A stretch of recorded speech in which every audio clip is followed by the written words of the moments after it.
Der Wolf hat den Baum nicht stehlen, nur mitnehmen, weil er hat gedacht, wir haben ihn extra nicht eingeladen. Er meint, dass wir ihn nicht gern haben. So wie die Menschen, die mit dem Gewehr auf ihn zielen. Kann sein, dass ihr ihn nicht eingeladen habt, weil ihr Angst habt? Die Waldtiere nicken.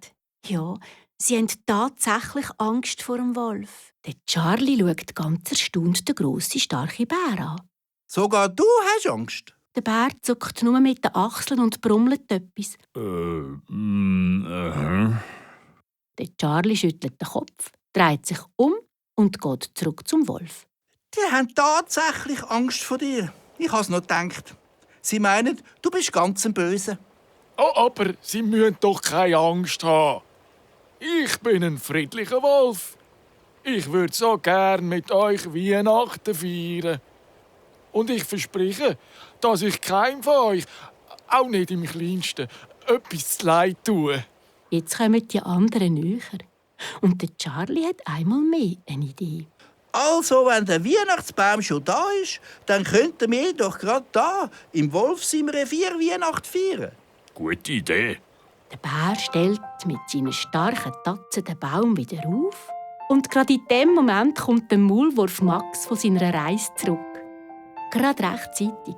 Er buddelt im Nu ein Loch und miteinander setzen sie den Baum tief in die Erde, bis der wieder von alleine steht und Wurzeln schlagen kann. Das Bienenli holt die selber gemachten, feinschmöckigen Bienenwachskerzen.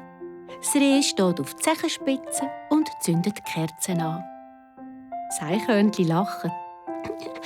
Also die Kerze ganz oben muss ich anzünden, he? Und die Elstern krächzen. Wartet, ich hole noch ein paar Glitzersachen, um den Baum zu verzieren. Jetzt fehlt nur noch das Essen und das Trinken und dann kann das Waldweihnachtsfest anfangen. Die Hase hoppelt, die Müsli zibberlit, der Bär tapset, die Eichhörnchen hüpft, der Wurm kreucht, der Tausendfüssler beinelt und die Elstern fliegt geschwind wie der Wind heim. Und wer ist was holen?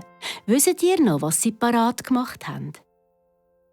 Die Hase, die süssen Zimtsternguetzli, die Mäuse, die getrockneten Beeren, der Bär, der verzierte Lebkuchen, die Elstern Glitzersachen und die Mandarinli, die Eichhörnchen Erdnüssli, der Wurm und der Tausendfüssler Tröpfelpunsch und der Maulwurf Max saftige Orangen.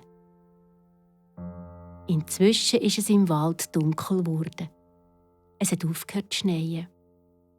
Der Schnee am Boden und auf den Bäumen leuchtet geheimnisvoll im Kerzenschein.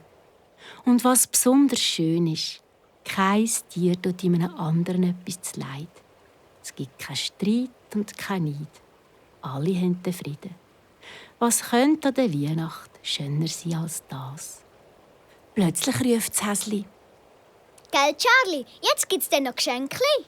Oh ja, fast vergessen. Wartet, ich hol sie gerade. Bär, könntest du mir vielleicht helfen tragen? Ja, natürlich, das mache ich doch gern. Der Charlie springt davon, der Bär tapset hinten an und bis die beiden wieder rumkommen, singen die anderen ein schönes Weihnachtslied.